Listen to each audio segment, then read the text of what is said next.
성도 여러분 안녕하십니까? 갑자기 날씨가 많이 추워졌습니다. 그럼에도 불구하고 또 거룩한 안식일을 맞이해서 하나님의 전해 오신 여러분들에게 하나님의 풍성하고 아름다운 은혜가 임하기를 간절히 바랍니다. 오늘 저는 소돔의 멸망 사건을 가지고서 은혜를 잠시 나누는 시간을 가지도록 하겠습니다. 신앙을 저해하는 많은 요소들 가운데 특별히 두 가지를 한번 생각해 봅니다. 첫 번째는 두려움이라고 할 수가 있습니다. 두려움은 모든 것들에 대한 적이라고 할 수 있습니다. 우리의 어떤 질병이 이르러 왔을 때에도 두려움에 사로잡힌 사람은 그 질병에서 이길 수도 없지만 특별히 신앙에 있어서는 믿음과 신뢰의 가장 큰 적이 두려움이라고 할 수가 있습니다. 왜냐하면 두려움이 깃들게 되면 신뢰가 상실되는 것이죠. 그 두려움에 지배당하는 순간 누군가를 믿는 믿음의 어떤 주춧돌이 사라지게 됩니다. 소돔성 이야기에서도 보면 롯은 당황하고 두려워한 나머지 어떤 불행이 닥쳐와서 죽지나 않을까 해서 하나님의 명령대로 행동할 수 없다라고 그렇게 얘기를 합니다. 그래서 증언의 말씀에 보면 하늘의 왕께서 그의 곁에 계셨으나 그는 그에게 그처럼 보호와 사랑을 나타내신 하나님께서 마치 그를 보호하지 않으실 것처럼 자신의 생명을 위하여 애원하였다. 하나님의 직접적 개입의 역사가 구약 성경에 여러 번 등장합니다. 그 중에서도 소돔성 구원의 역사는 아주 직접적이고 더 직접적인 개입의 역사인데도 불구하고 그는 하나님께서 직접 개입하고 있는 그 역사 속에서 두려움을 이기지 못했다는 모순을 보게 되는 겁니다. 두 번째 신앙에 저해되는 요소는 환경이라고 할 수가 있습니다. 이 환경은 우리 신앙에 굉장히 중요한 영향을 끼칩니다. 롯은 사악한 도시의 불신 가운데 살았기 때문에 그의 믿음은 희미하게 되었습니다. 그러니까 믿음은 있는데 그 믿음이 희미해져 가는 것이죠. 근데 사람들은 위기가 찾아올 때 하나님을 의지하기보다는 자신을 위해 스스로의 계획을 세우게 됩니다. 그런데 이게 어떤 의미를 주느냐 하면 믿음이 없다는 것이 아니라 믿음이 아주 연약한 사람들일수록 그리고 그 믿음의 끈이 그냥 연명만 겨우 하고 있을 때 어떤 시련이 오게 되면 하나님을 전적으로 의지하는 믿음으로 극복하고자 하는 정신이 아니라 인간적인 생각이나 판단에 의지하게 된다는 사실이죠. 곧 그 말은 하나님이 개입하실 여지가 없어진다는 사실입니다. 흔히 말하는 제로섬 게임이나 모래시계의 원리처럼 한쪽의 공간이 많아지게 되면 한쪽의 공간이 줄어드는 것처럼 인간적인 생각이나 자기의 개인적 판단의 생각이 많아지게 되면 하나님의 자리가 줄어드는 것과 마찬가지라고 할 수가 있습니다. 그래서 롯은 자기에게 어떤 위기가 있었을 때에 천사의 손을 잡고 나오는 그런 상황에서도 그런 인간적인 어떤 판단을 합니다. 두렵건대 재앙을 만나 내가 저 산까지 도망할 때까지 죽을 것 같습니다. 보소서 저 성은 도망하기, 잘 보세요. 제가 노란색 글씨로 되어 있죠.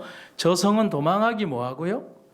가깝고. 그러면 가깝다는 것은 어디에 가깝다는 겁니까?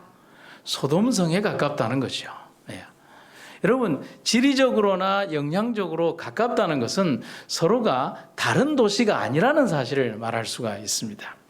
작기도 하오니 나로 그곳에 도망가게 하소서. 이는 작은 성이 아닙니까? 그래서 내 생명이 보존될 겁니다. 여기에 굉장히 위험한 생각과 발상이 깔려 있다는 사실을 알 수가 있습니다. 나중에 소알이라고 하는 불린 벨라라는 도시입니다. 그런데 그 도시가 소돔에서 불과 몇 마일 떨어지지 않은 도시입니다. 그러니까 멀리서 보면 보이는 그런 도시라고 할 수가 있겠죠. 문제는 역시 소돔처럼 부패했고 또 멸망당할 운명에 놓여 있었던 도시가 바로 그런 것입니다. 여러분 하나님께서 과연 하나님의 생각 속에 그를 똑같은 도시로 그를 데리고 가는 것이 하나님의 뜻과 목적은 아닙니다.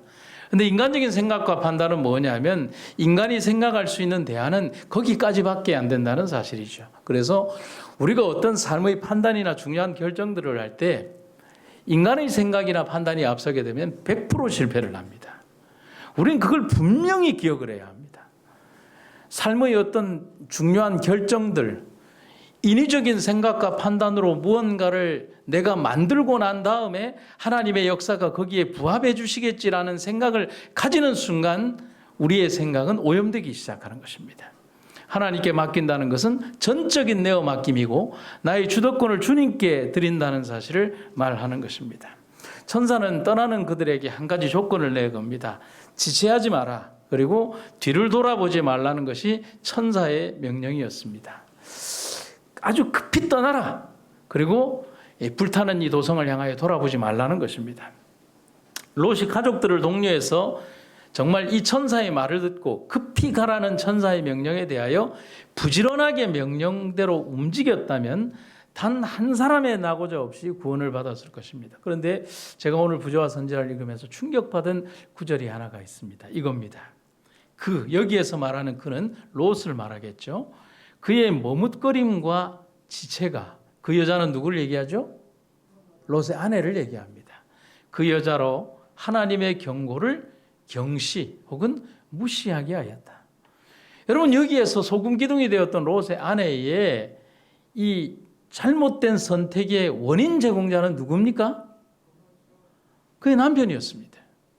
그의 남편의 어떤 행동이요?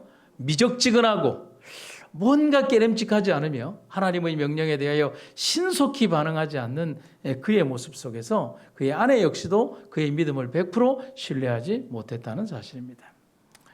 여태껏 우리는 지금까지 어떻게 배워왔냐면 롯의 아내의 행동만이 그 여자 자신만의 문제라고 생각을 했습니다. 하지만 우리는 이 구절에서 무엇을 볼 수 있냐면 또 다른 원인 제공이 있었다는 사실을 압니다. 그리고 또한 그 여자의 믿음에 대해서도 이런 표현을 하고 있습니다.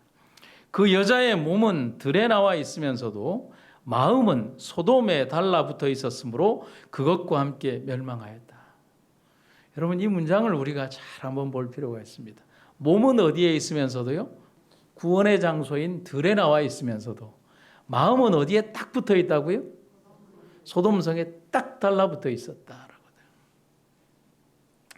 그래서 박목월 시인의 뒤 돌아보지 마라는 그 시에 보면 어떤 구절이 있냐면 이런 게 있습니다. 제가 정확하게 기억을 하는지는 모르겠지만은 돌아보지 마라, 돌아보지 마라. 신문지로 만든 관에 네 마음이 화하고 다 사루어 버릴 것에 왜 네가 뒤돌아보느냐. 정말 치명적인 그 시기가 우리들에게 다가오고 있다는 것입니다. 그 여자는 생명의 보호에 대해서 그다지 감사를 느끼지 않았다. 좋아하지 않았다는 거예요. 왜냐하면 자기가 평생 일구어 놓고 또 자기의 애정이 전부 다 있고요. 토지와 건물과 온갖 장신구와 자기의 사치와 모든 것들이 다 되어 있는 모든 것들이 소돔성에 다 있는데 빈털터리로 여러분 급히 나온다는 것은 뭐죠? 챙기고 나올 수 있는 게 없다는 것이죠. 그저 목숨 하나 연명해서 나오는 그 긴박한 상황에서 그녀가 나오게 될 때 그녀의 마음속은 뭐냐면 무너지는 도성에 대한 어떤 두려움이 아니라 두고 온 것에 대한 안타까움이 그녀의 마음을 사로잡았다는 것입니다. 결국 어떤 하나님의 축복일지라도 감사함이 없다면 그것은 인간에게 가장 큰 불행이 된다는 것입니다. 스펄전 목사님이 그런 얘기를 했습니다. 촛불을 보고 감사하는 사람에게 하나님께서 등불을 두시고 등불을 보고 감사하는 사람에게 하나님께서 별빛을 주시고 별빛을 보고 감사하는 사람에게 달빛을 주시며 달빛을 보고 감사하는 사람에게 태양빛을 주시며 태양빛을 보고 감사하는 사람에게 별과 달과 태양빛이 필요 없는 영원한 하늘나라의 생명의 빛을 주실 것이다. 작은 감사로부터 시작해서 진실한 생명의 감사가 있는 사람만이 영원한 구원의 반열에 들어갈 수 있다는 것입니다. 우리의 뒷걸음질하는 신앙을 질책하며 쓴 글이 있습니다. 그래서 이 구절을 한번 여러분 잘 아시죠? 같이 한번 읽어보도록 하겠습니다. 우리는 가나안을 향하여 계속 전진하기보다는 오히려 애굽으로 돌아가고 있다. 우리가 사건의 상태를 역전시켜야 하지 않을까. 이게 참 이상한 게요. 우리는 분명히 어드벤티스트, 재림교인이다. 재림을 기다리는 무리다. 지금은 종말의 시기다. 그런 얘기를 하고 우리가 하늘을 향해 간다 하면서도 끊임없이 우리의 생각과 판단은 어디에 머무르느냐면 이 땅에 머무른다는 사실이죠. 그것을 모순이라고 하는데 스스로는 그것을 모순된 삶이라고 생각하지 않습니다. 자기의 삶의 여정이 끝나는 그 순간까지도 그것을 모순이라고 생각하지 않고 우리의 삶은 끊임없이 애굽을 향하여 가고 우리의 마음은 하늘에 가고 싶다는 마음만 담겨 있다는 사실인 것입니다. 그런데 롯이 소알이라는 땅에 들어가게 됩니다. 그런데 여기에서 상당한 시간적인 갭, 격차가 있다는 사실을 알 수 있습니다. 왜냐하면 성경에 보면 뭐라고 되어 있냐면 롯이 소알에 들어갈 때에 해가 돋았다. 소돔성 사람들은 어제와 같은 여전한 시간으로 새벽을 맞이하고 있었습니다. 그러나 예기치 않은 심판이 이르러 왔습니다. 이게 무슨 얘기냐면 그들이 충분히 도망할 시간이 그들에게 주어졌다는 사실을 성경은 우리에게 얘기를 합니다. 흔들림이 있고요. 우리에게 긴박한 사건의 현장들이 있으며 우리에게 두려운 사건들이 다가오지만 하나님은 믿음의 백성들이 충분히 도피할 수 있는 시간을 주신다는 사실인 것이죠. 주께서 도시들과 비옥한 평야에 유황과 불을 하늘에서 비처럼 내리셨다. 궁궐과 신전, 값진 주택, 정원과 포도원, 그리고 전날 밤에 하늘의 사자들을 모욕하던 방탕하고 쾌락에 빠진 군중들이 모든 것들이 불에 타 없어졌다. 소돔성에 대한 심판은 오늘의 우리들에게도 경고하는 심판입니다. 심판과 경고에 대해서 무감각하고 여전히 범죄하는 지금의 세태를 향한 하나님의 경고의 기별이라는 사실입니다. 여러분 이게 좋은 비유일지는 모르지만은 제가 신장에 돌이 좀 있어서 예전에 돌을 한번 깼습니다. 그런데 그 돌을 깰 때 처음 돌을 깰 때 의사가 한 말이 있어요. 물을 많이 드셔야 합니다. 물을 정말 많이 드셔야 합니다. 그 말에 각성을 하고요. 정말 물을 많이 먹었습니다. 2달요. 그 다음에는 어떤 생활로 돌아가느냐 하면 몸이 아프지 않으니까 예전의 생활로 점점 어떻게 돌아가느냐 하면 그래도 가끔씩 각성하는 게 있어요. 내가 물을 안 먹었네 그러면서 가끔씩 또 이렇게 2리터의 물을 먹으면서 이렇게 유지를 하다가 한 1년쯤 지나니까 대부분의 그 결석 환자들이 보면 그런 주기가 있어요. 1년이나 1년 반쯤 되면 패턴을 완전히 잊어버린 채 돌아갑니다. 그리고 또 어떻게 되냐면 돌이 또 생기는 거예요. 그럼 또 각성을 합니다. 그런데 대부분 보면 그런 각성이 한두 번이 아니라 여러 번에 걸쳐서 오게 된다는 사실이죠. 소돔성 사람들에 대한 경고의 기별, 또 오늘날을 살아가는 믿음의 백성들이 이 종말을 맞이하는 방법들에 있어서도 하나님께서 한 번의 경고의 기별을 주시는 게 아닙니다. 여러 번의 경고의 기별과 징조와 사건들, 또 수없이 많은 설교자의 기별들을 통해서 우리들에게 주시는 기별들이 있지만 듣고 깨닫고 잊어버리고 다시 깨닫고 잊어버리는데 문제는 뭐냐면 그러한 행동들이 반복되면서 무감각해진다는데 문제가 있다는 사실이죠. 여러분 스스로를 한번 돌이켜보면 우리는 영적 사건과 마지막 사업들에 대하여 내가 얼마나 예민하게 깨어있는가에 대해서 생각을 해보기도 하지만 내가 얼마나 무감각해졌는가에 대해서 생각을 해보면 됩니다. 달리 생각할 게 아니죠. 느끼지 못한다면 그건 문둥병이에요. 영적 문둥병이라는 사실이죠. 하나님께서 아무리 채찍질을 하시면서 지금 깨어야 한다고 우리에게 얘기를 하지만 우리가 깨어야 될 믿음의 영적 감각이 죽어 있다면 그것은 이 삶의 영적 문둥병이라고 할 수가 있는 것입니다. 우리는 하나님의 긍휼하심이 범죄자를 오래 참으시나 그 반면에 사람들이 그 이상 죄의 길로 가서는 안 되는 한계선이 있다는 무섭고도 엄숙한 교훈을 배운다. 그 한계선에 이를 때에는 긍휼을 베푸는 일은 끝나고 심판하시는 일이 시작이 된다. 이 교회 안에 불어닥치는 아주 이상한 기류들 중에 하나는 사랑의 하나님에 대한 지나친 부각입니다. 여러분, 하나님이 사랑의 하나님이 아니라는 것이 아니라 죄와 형벌에 대하여 참으시되 영원히 그냥 참고 덮어버리시는 어떤 허물과 죄에 대하여 어떤 판단의 기준도 없으시는 무조건 사랑만 있고 원리와 공의는 없는 하나님이라고 주장하는 일들이 이 많은 일들 속에서 벌어지고 있습니다. 그렇게 주장하는 분들이 있잖아요. 그것은 왜일까요? 그렇게 이야기함으로 인해서 사람들은 죄에 대하여 또 혹은 종말에 대하여 무감각해지는 삶을 살게 된다는 사실입니다. 하나님께서는 여러 번에 걸쳐서 우리들의 삶을 깨우시고 일깨우시는 경고를 하고 있습니다. 여러분, 우리가 소돔성 멸망의 일들을 보면서 그저 수천 년 전에 일어났던 어떤 한 사건, 성경 속에 일어났던 한 사건이 아니라 그것은 우리들에게 그대로 시간과 공간을 초월하여 오늘의 마지막 시대에 동일한 사건이 우리들에게 적용될 것이라는 사실을 여러분과 저는 잊지 마시기를 간절히 바랍니다. 또한 하나님의 경고는 외부에 대한 경고보다는 교회 내부를 향한 경고가 더 엄격하시다는 사실을 우리가 부조와 선지자를 통해서 알 수가 있습니다. 세상의 구주께서는 소돔과 고모라를 멸망시킨 것보다도 더 큰 죄가 있다고 선언하신다. 죄인들을 회개하도록 부르시는 복음의 초청을 듣고도 이것에 주의를 기울이지 않는 자들은 시딤 골짜기의 주민보다 하나님 앞에 죄가 더 크다. 또한 그보다 더 큰 죄는 하나님을 알고 그 계명을 지키노라 공언하면서도 그들의 품성과 일상생애에서 그리스도를 부인하는 자들의 죄이다. 소돔의 운명은 공공연하게 죄를 범하는 자들뿐만 아니라 하늘이 보내신 빛과 특권을 무시하는 자들에게 대한 엄숙한 훈계다. 그래서 계시록에 보면 에베소 교회에 있던 경고의 기별 가운데 이런 기별이 있죠.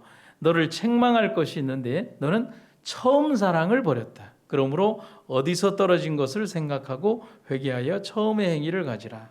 만일 그리하지 아니하고 회개치 아니하면 내가 너에게 임하여 너의 촛대를 그 자리에서 옮겨버리겠다. 여러분, 하늘에는 모든 것이 기록이 되고 있습니다. 지금도 기록이 되고 있겠죠. 12월의 며칠 어느 날에 오철 목사가 설교를 했다. 지는 회개하지도 않으면서 이렇게 그런 제 어떤 믿음의 바탕의 근본에 대한 내용을 다 보면서, 여러분, 제가 살면서 가장 두려운 게 뭔 줄 아십니까? 지난 6년 동안 제 설교 원고를 이렇게 종이로 따진다면 아마 몇 권의 책들이 나왔을 것입니다.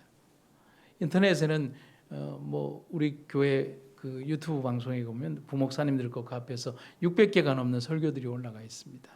그걸 바라보면서 어느 날은 제가 심각하게 고민에 빠지는 것입니다. 너는 다 실천하고 설교하느냐라고 하는 것입니다. 그것은 굉장히 두려운 경고의 말씀이고 내적 고민을 불러일으키는 두려운 경고의 말씀이라는 사실이죠. 천사는 모든 것을 기록하고 있다고 했습니다. 우리 모든 행적들이 기록되는 동안에는 여러분 적어도 우리에게 희망이 있습니다. 기록이 되고 있는 동안에는 희망이 있는 거예요. 기록이 끊어지고 난 다음에는 우리에게는 심판만이 남아있는 겁니다. 하지만 기록이 끝나고 그 책이 가득 찬다면 더 이상의 시간은 없습니다. 사람들은 물론 오늘날의 신앙인과 교회들이 회개 없이 롯의 시대처럼 멸망을 향하여 나아가고 있다고 말하고 있습니다. 지금은 더 이상의 시간이 없는, 시간이 줄어드는 마지막 시대의 끝지점의 그 끝지점, 여러분 종말의 시기의 그 마지막 끝지점을 살아가고 있다는 데에 대해서 우리는 부정할 수 없다는 사실입니다. 지난 2년간을 우리가 달려오면서 처음에 코로나라고 하는 상황이 우리에게 주어졌을 때 이것은 몇 개월 지나가는 어떤 유행병과 같은 어떤 바람처럼 지나가는 어떤 그런 것이라고 우리는 생각을 하고 왔습니다. 하지만 2년의 세월이 지나고 이제는 잠잠해지겠지라고 하는 생각에서 더 많은, 더 광범위한, 더 강력한 어떤 그런 일들이 우리의 생각 속에서만 있던 일들이 벌어지게 되고 우리에게 다가오게 되면서, 그리고 우리들에게는 상상할 수 없는, 우리가 생각할 수 없었던 많은 법제적인 문제들이 우리들에게 다가오게 되면서 여러분, 우리는 정말 우리가 살고 있는 시기가 우리 삶의 마지막 끝지점이며 예수님 재림의 시기에 가장 가깝다는 사실을 우리가 결코 잊어서는 안 됩니다. 내가 주님을 위하여 일할 수 있는 시간이 얼마나 될까를 생각하고 나의 재능과 나의 모든 것들이 하나님의 사역을 위해 사용될 수 있도록 우리가 고민해야 한다는 사실입니다. 그래서 요한계시록 18장 4절에 보면 이런 기록이 있습니다. 하나님의 경고의 기별이죠. 또 내가 들으니 하늘로서 다른 음성이 나서 가로되 내 백성아 거기서 나와 그의 죄에 참여하지 말고 그의 받을 재앙들을 받지 말라. 하나님은 항상 먼저 경고하십니다. 소돔의 멸망 전에, 예루살렘의 멸망 전에, 또 홍수가 오기 전 120년 동안 사람들은 알지 못하는 가운데에서 멸망을 당하는 것이 아니라 알지만 그들의 잘못된 선택을 개선하지 않으므로 죽음과 멸망이라는 길을 스스로 간다는 사실이죠. 여러분, 저는 비행기를 많이 타보지 못했지만은 우리가 비행기를 타고 있다면 우리가 꼭 기억해야 되는 한 가지 사실이 있습니다. 그거는 뭐냐면 불환 지점이라고 하는 게 있습니다. 비행기가 태평양을 건너서 미국이라는 곳을 간다고 합시다. 그러면 비행기에 문제가 생기거나 연료계통에 문제가 생기거나 악천후가 생기면 인천에서 출발했던 비행기가 급히 선회를 하여 돌아옵니다. 그런데 절대로 돌아오지 못하는 지점이 있습니다. 그것은 뭐냐면 비행기가 돌아올 수 있는 연료가 더 이상 구비되지 않거나 그런 상황이 되지 않는 지점을 불환 지점이라고 합니다. 그 불환 지점을 통과하고 난 다음에는 날아가면서 떨어지든 아니면 번개를 맞고 떨어지든 아니면 그쪽에 어떤 상황이 있더라도 마지막 끝 지점까지 가야 하는 것입니다. 어쩌면 우리의 삶의 모습들 가운데에서 우리들은 죽음과 멸망이라는 길을 알면서도 어쩔 수 없이 가야 되는 어떤 그런 상황 속에 놓여져 있을 수 있다는 사실인 것이죠. 그래서 하나님께서는 오늘 우리들에게 믿음을 점검하고 우리의 삶을 바라보며 너희의 삶이 진정으로 하나님 안에서 심판받고 올바른 삶과 길을 갈 수 있도록 믿음의 눈으로 자기 자신을 바라보라고 얘기를 하는 것입니다. 그래서 부조와 선지자에는 우리에게 이런 경고의 기회를 합니다. 노아와 롯의 시대처럼 죄와 죄인들로부터 뚜렷한 분리가 있어야 한다라고 하는 것입니다. 하나님의 경고의 기회할 만큼 사단도 끊임없이 우리에게 유혹합니다. 소돔성에서 나오는 롯과 그의 가족들에게 천사는 뭐라고 얘기를 했죠? 도망해서 생명을 보존하라. 급히 나가라. 그게 하나님의 천사들의 경고의 기별이었던 반면에 사단은 우리에게 뭐라고 얘기하냐면 걱정 마라. 괜찮아. 더 하룻밤 더 즐겨도 돼. 충분히 네가 가지고 준비하고 나가도 돼. 그리고 뭐 괜찮은데 어때? 이렇게 말하는 다른 음성이 우리들에게 들려온다는 것이죠. 하나님께서 우리에게 경고의 기회를 이만큼 주시는 것만큼 우리의 삶 속에는 그러지 않을 수도 있겠다라고 하는 어떤 우리에게 막연한 평화와 안정을 추구하는 사단의 속삭임이 우리들 삶 속에 있다는 사실입니다. 하늘이 죄인들에게 임하려고 하는 신속한 멸망을 선포하는 동안에도 군중들은 평안하다, 안전하다라고 부르짖게 되는 것입니다. 사랑하는 성도 여러분, 오늘 우리들의 삶에서 하나님께서 오늘 우리들에게 경고의 기별들을 전하고 우리의 삶을 통하여 하나님을 향하여 일하라고 명령하실 때 오늘 우리들에게 주어진 삶의 기별들을 생각하며 하나님께 충성하는 여러분과 제가 되기를 간절히 바랍니다. 그런데 문제는 뭐냐면 소돔의 죄는 그들이 소돔성을 떠났다고 해서 끝난 게 아니라 끝까지 그들을 따라오는 장면을 보게 됩니다. 여러분, 죄의 습성 중에 하나는 그게 꼭 우리 몸에 퍼진 곰팡이균처럼 그게 내가 장소를 옮겼다고 해서 없어지지를 않습니다. 여러분, 제가 이런 얘기하면 참 싫어하겠지만 저희들이 처음에 목회 발령을 받고 부산의 모교회에서 1년을 일하고 난 다음에 해운대 쪽에 있는 교회 가서 4년을 발령을 받았을 때 거기에 들어갔던 사택이 저희가 주인이 아니라고 말씀을 드린 기억이 나죠. 뭐와 뭐가 주인이었다고 혹시 기억하십니까? 쥐와 바퀴벌레가 주인이라고 말씀을 드렸습니다. 이렇게 조그만 생쥐가 그냥 자고 일어나면 싱크대 문에 끼워 죽어 있고 컵에 빠져 죽어 있고 이렇게 되어 있고요. 불만 끄면 바퀴벌레가 이렇게 돌아다니는 게 돼. 그리고 부산 바퀴벌레는 막 날아다니잖아요. 자유롭게 이렇게 자기들이 뭐라고 그렇게 막 날아다니고. 저희들의 꿈이 뭐냐면 깨끗한 집으로 이사 가는 게 꿈이었습니다. 왜냐하면 집이 너무 습하고 안 좋았으니까요. 그래서 4년 차 되던 해에 사택을 옮기게 되었습니다. 그쪽에 이제 조금 지금 저기 있는 AID 아파트라고 하는 그 앞산 쪽에 있는 곳에 새로 신축된 아주 작은 집인데 11평짜리 그 투룸이었습니다. 정말 작아요.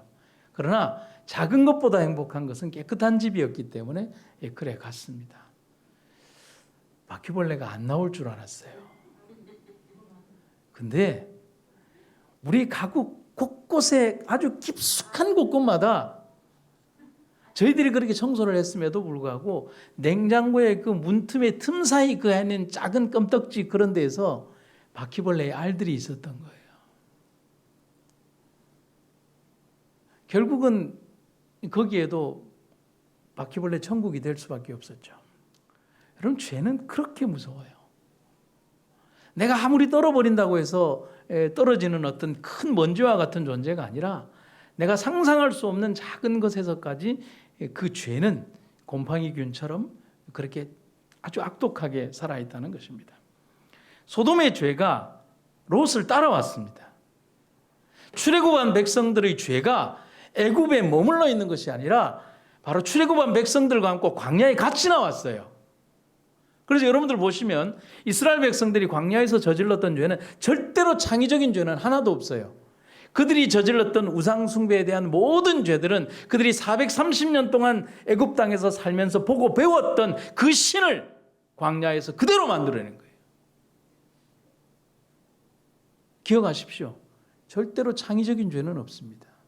그 죄가 우리 삶에 반복되는 거예요.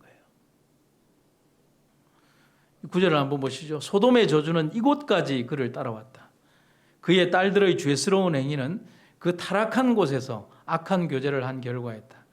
소돔의 도덕적 부패가 그들의 품성을 형성하였기 때문에 그들은 선악을 구별할 수 없었다. 롯의 후손은 모함과 암몬 사람들 뿐이었는데 그들은 비루하고 우상을 숭배한 족속들, 곧 하나님께 대한 배반자들이었고 그분의 백성의 쓰디쓴 원수들이었다. 결국은 인간이 하나님의 은혜를 저버리고 선택한 결과는 자기뿐만 아니라 역사를 통하여 수세기를 걸쳐서 지금에 이르기까지 잘못된 그 씨앗의 결과를 보게 된다는 것이죠. 아브라함의 잘못된 선택으로 출발한 이스마엘은 지금의 역사에까지 이르는 아픔을 주고 있습니다. 롯의 선택한 인생의 길에서 그는 좋게 보이는 도시의 땅 속에서 가장 사악한 풍습을 자녀들에게 물려주었고 결국은 그 결정적 결과로 딸들을 통하여 자신의 씨를 퍼뜨리는데 그들이 바로 역사에 가장 많이 가장 지독하게 이스라엘을 괴롭히는 두 민족을 탄생하는 하나의 동기가 된다는 사실이죠. 여러분, 시작은 얼마나 작게 시작이 되었습니까? 구원은 받았으나 재산은 없어지고 아내와 자녀들을 잃고 야수처럼 동굴에 살았으며 노령에는 불명예스러운 일을 행하여 의로운 족속이 아니라 그들의 죄악의 잔이 차서 멸망할 운명에 처하게 될 때까지 하나님과 원수가 되어 그분의 백성과 전쟁을 한 두 무리의 우상 숭배하는 족속을 세상에 남겨놓았다. 현명하지 못한 발걸음 하나를 따른 결과는 얼마나 무서웠는가. 여러분, 오늘 우리는 소돔성 이 멸망의 결과를 보면서 우리들이 이 종말을 살아가는 신앙적 자세를 분명히 바르고 올바르게 정립할 필요가 있다는 것입니다. 신앙은 확고해야 합니다. 단호해야 하고 그리고 하늘에 대한 가치를 그 무엇보다도 가장 소중하게 여기는 확고한 믿음의 위치가 없다면 우리는 분명히 시험이 이르러 올 때 그 시험을 시험으로 받아들이는 것이 아니라 그저 지나가는 바람이려니 생각하며 내 영혼을 팔게 될 수도 있다는 사실입니다. 그래서 우리는 롯의 선택에서 배워야 할 교훈이 탐욕을 버리고 살라는 것입니다. 소돔성에서 롯은 자신의 자식과 가족들을 위한 신앙과 믿음 가운데에서 적어도 믿음과 신앙 가운데에서 가르치려는 노력이 없었던 것은 아닙니다. 그러나 그는 크게 실패하였다. 주위에 부패시키는 가만은 그 자신의 믿음에 영향을 끼쳤으며 그의 자녀들이 소돔의 주민들과 결합하였기 때문에 그의 관심도 어느 정도 그들의 관심사와 결부되었다. 제가 시골에서 목회를 할 때 7교회를 담임을 했습니다. 목회자가 없이 제가 7교회를 작은 분천이라는 예배소부터 시작해서 두음이라고 하는 엄청나게 큰 교회, 그 다음에 시골 생활을 들어온 부천동 교회, 그 다음에 옛날에 그 무장공비 때문에 교인들이 들어갔던 서벽이라는 교회, 도심이라는 교회, 그래서 7개의 교회가 있어서 거기에 제가 고루고루 다니면서 설교를 했을 때, 신앙적 어떤 가치관들은 조금씩 다 독특하게 달랐지만은 이 두음이라는 곳에 가면 참 그분들이 열심히 살았어요. 거기는 의자가 없는데 여러분 의자가 없으면 예배드리기 얼마나 힘든지를 여러분 못 느끼시죠? 방송만 앉아 있으면 참 힘들어요. 제가 제일 처음에 시골 교회에 딱 부임을 했을 때 우리 장로님 한 분이 딱 나오시더니만은 어떻게 하느냐면 딱 이렇게 하는 것입니다. 제가 설교를 하려고 하는데 그 안식일 학교가 끝나고 이제 과정 공부 끝나고 그 예배 시간 한 5분 정도 남았을 때 찬미 딱 부른 다음에 장로님 한 분이 나오더니만은 이렇게 남자 이쪽, 여자 이쪽 이렇게 하면서 딱 줄을 세우는 거예요. 줄 이렇게 하면 여러분 앉은 것보다 줄이 더 잘 맞아요. 쫙 대각선 O와 열 다 맞춥니다. 그게 제가 심호했던 교회였고요. 이 둠이라는 데는 더합니다. 더한데 거기에는 정말 그 새벽 기도가 한 150명 나오고요. 안식일이 150명 나옵니다. 이렇게.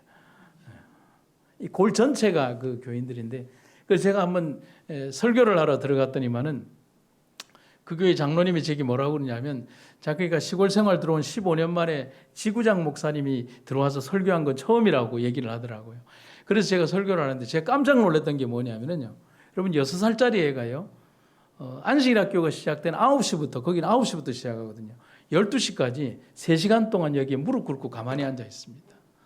여러분 그게 가능할 것 같아요? 그게 가능하더라고요. 제가 그분들의 어떤 신앙적 행태를 뭐 옳다 그르다 혹은 그게 뭐 표본이다 아니다 그런 얘기를 하는 것이 아니라 어떤 환경, 조건 또 선한 믿음의 영향력 가운데 자녀들을 기르기 위해서 노력하는 그분들의 모습에 대한 이야기를 말씀을 드리는 것이죠. 그들은 영적으로 그분들뿐만이 아니라 부천동, 둠, 서벽 이런 곳에 계신 분들, 시골 생활을 하시는 분들이 믿음으로 살기 위하여 제 이 표현이 맞습니다. 발버둥을 칩니다. 통곡하고 울며 그들의 삶에 정말 작은 수입을 위해서 시험 들지 않기 위하여 하나님 앞에 울면서 자기의 자녀들을 위하여 물려줄 것은 없지만 믿음대로 살기 위하여 그렇게 발버둥하는 치는 모습을 7년을 보면서 제 믿음이 얼마나 부끄러웠는지 모른다는 사실입니다. 이 구절을 한번 읽어드리죠. 지금도 같은 잘못을 저지르는 사람들이 있다. 집을 선택함에 있어서 그들은 그들 자신과 그들의 가족들을 둘러쌀 도덕적 사회적 감화보다도 그들이 얻을 현세적 이익을 더 바라본다. 그러나 그들의 자녀들은 시험에 둘러싸이게 되어 흔히는 경건을 개발하고 의로운 품성을 형성하기에 불리한 교제를 이룬다. 방종한 도덕, 불신, 종교적 사물에 무관심한 분위기는 부모들의 감화를 깨뜨리는 경향이 있다. 하나님과 부모의 권위에 반항하는 사례들이 언제나 젊은이들 앞에 있다. 많은 사람들이 이방인과 불신자들에게 애착을 가지며 하나님의 원수들과 운명을 같이 한다. 그래서 집을 선택하는 데 있어서 하나님께서는 우리와 우리 가족들을 둘러쌀 도덕적 종교적 감화를 제일 먼저 고려하라고 요청하고 계신다.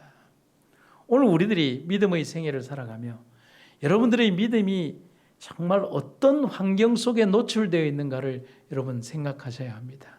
내가 오늘 만나야 하는 사람들, 내가 접해야 하는 사람들, 내가 믿음이 그냥 푸른 소나무처럼 독야청청할 것 같다고 하지만 우리는 삶에서 영향을 받으며 살아가기 때문에 끊임없이 주의 전을 바라보며 그 영향력, 선한 영향력 가운데에서 살아갈 수 있도록 하나님 앞에 기도해야 한다는 사실인 것입니다.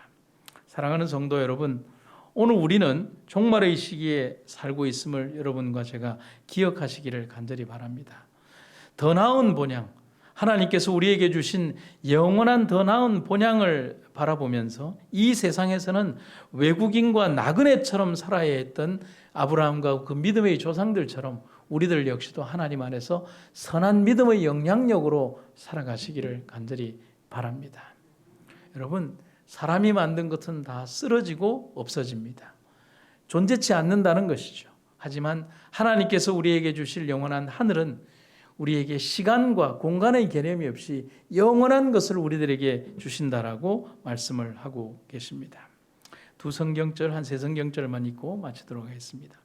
믿음으로 저가 이 외방에 있는 것 같이 약속하신 땅에 우거하여 동일한 약속을 유업으로 함께 받은 이삭과 야곱으로 더불어 장막에 거하였으니 이는 하나님의 경영하시고 지으실 터가 있는 성을 바라보았음이니라. 잠언서 23장 4절 부자 되기에 애쓰지 말고 네 사사로운 지혜를 버리라. 이를 탐하는 자는 자기 집을 해롭게 하나 뇌물을 싫어하는 자는 사느니라. 부하려 하는 자들은 시험과 올무와 여러 가지 어리석고 해로운 정욕에 떨어지나니 곧 사람으로 침륜과 멸망에 빠지게 하는 것이라. 돈을 사랑함이 일만하게 뿌리가 되나니 이것을 사모하는 자들이 미혹을 받아 믿음에서 떠나 많은 근심으로써 자기를 찔렀도다. 우리는 더 많은 유혹의 시기에 노출될 것임을 기억하시기를 간절히 바랍니다. 하늘이 가까운 것만큼 우리가 소유하고 있는 것은 가치가 없어지는 시기가 올 것입니다. 오늘 우리가 주님을 위하여 우리의 삶의 작은 한 부분이라도 주님을 위해 사용될 수 있도록 오늘 우리의 삶의 생애가 하나님 손에 들려지는 여러분과 제가 되기를 간절히 바랍니다. 세상이 점점 어두워가고 있지만 우리를 향하여 밝히시는 하나님의 인도하시는 빛은 더욱더 강해지고 있습니다. 주께서 우리에게 하라고 명하신 사명과 소명을 잊지 않도록 도와주시며 오로지 주님을 향한 발걸음을 걸어가는 우리가 되게 하여 주시옵소서. 나 자신의 이기심과 또 탐심과 야망에 사로잡히지 않도록 도와주시고 오로지 주님을 향한 겸손과 죽기까지 낮아지신 하나님의 그 겸손의 생애를 따라가며 오로지 주님만 드높이는 우리가 되게 하여 주시옵소서. 우리에게 놓여진 하나님의 사업을 바라보며 내가 주를 위하여 무엇을 할 수 있을까를 생각하며 하늘을 향한 아름다운 추수꾼이 되도록 도와주시옵소서. 오늘도 우리를 이끌어 주신 주님의 은혜 감사드리며 이 모든 어려운 환경 속에서도 이 교회와 또 이 예배를 지키기 위하여 하나님의 전을 찾고 또 하나님의 전에 함께 예배하는 모든 주의 백성들을 축복하여 주시옵소서. 예수님의 이름으로 기도드립니다.